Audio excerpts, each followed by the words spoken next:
Go back to Christian World News. 1 in 4 American children are victimized by bullies. Many U.S. schools are now implementing programs to prevent bullying. But what about schools in other countries, especially those where Christians are in the minority? Gary Lane traveled to Turkey and brings us the story of a young schoolboy who is paying a big price for staying true to his Christian faith. February 2011. Americans are appalled when they see this shocking cell phone video. A vicious attack on a 13-year-old Philadelphia boy. Nadine Corey said the assault came because he's small for his age, and his family is African. Nadine made the rounds on television talk shows like The View, programs eager to highlight the victims of bullying in America. Well, what about Christians in other countries who are often attacked and sometimes even killed because of their faith, especially those who convert from Islam? Attacks like the one against Nadine Corey occur regularly throughout the Muslim world, and the American mainstream media is unlikely to tell you about it. Stories like that of former Muslim Hussein. The 12-year-old publicly professed his Christian faith in Turkey by wearing this silver cross necklace to school. It's not the physical cross, it's the meaning of the cross that's important. It's a beautiful thing. I wanted people to ask me about it, and then I could tell them about Christ.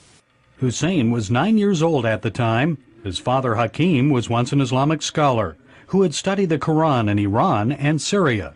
But he had questions about Islam, questions that none of the religious scholars could answer. So Hakim began searching elsewhere for the truth. He discovered it in the Bible and church.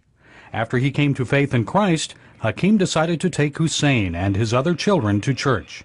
I felt so alive hearing the hymns and singing at the church. I felt I had to learn more about this. I was so joyful. And after he accepted Christ, Hussein wanted to share the good news with others.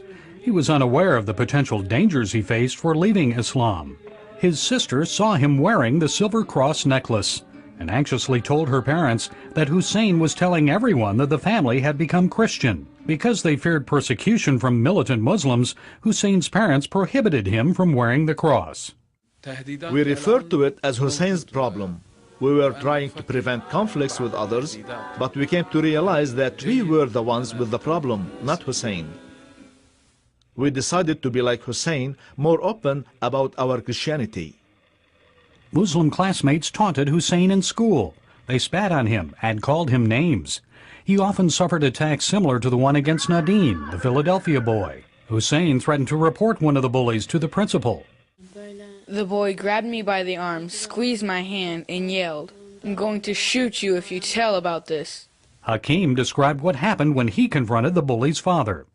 I thought the father would be concerned about his son's action, but instead, he called me names, threatened me, and said he would shoot me himself if I pursued action against his son.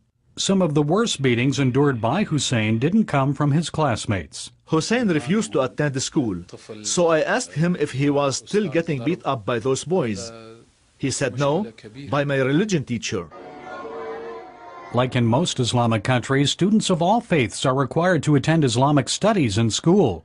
Those who refuse to recite the Quran and Islamic prayers are often beaten by the teacher. And so it was for Hussein.